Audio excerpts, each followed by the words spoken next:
তোমাদেরকে একটি নসিহত করব।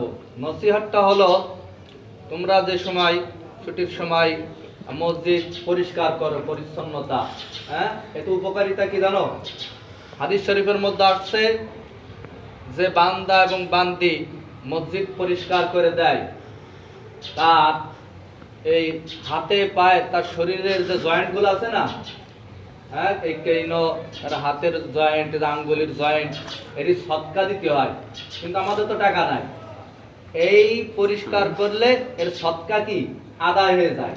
আর সদকা যখন আদায় হয়ে যায়, তখন আল্লাহ তাআলা সমস্ত রোগ ব্যাধি থেকে কি করে? হেফাজত করে। যেমন বয়স হয়ে গেলে এই গিরে গিরে ব্যথা হয়, মাজায় ব্যথা হয়, হয় কি না?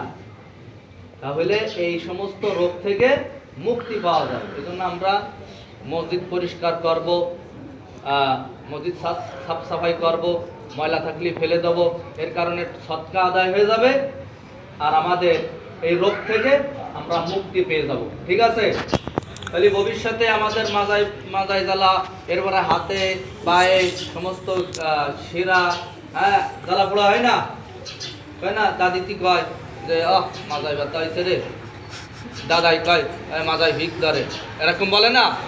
কথা কয় না? তাহলে এই সমস্ত রোগ থেকে মুক্তি পাওয়া যাবে কোন কারণে? এই মসজিদ পরিষ্কার পরিচ্ছন্নতা করলে। আমরা সবাই এটাই করবো। ঠিক আছে? এক একদিন এক এক গ্রুপ করবে, মনে থাকবে না? আর মন লাগাই করতে হবে। মন লাগাই করলে অবশ্যই হবে। ঠিক আছে? আল্লাহ রাব্বুল আলামিন আমাদের সকলকে আমল করার তৌফিক দান করে। সকলে বলে আমিন। যাও, ছুটি তোমাদের বট গ্রুপের।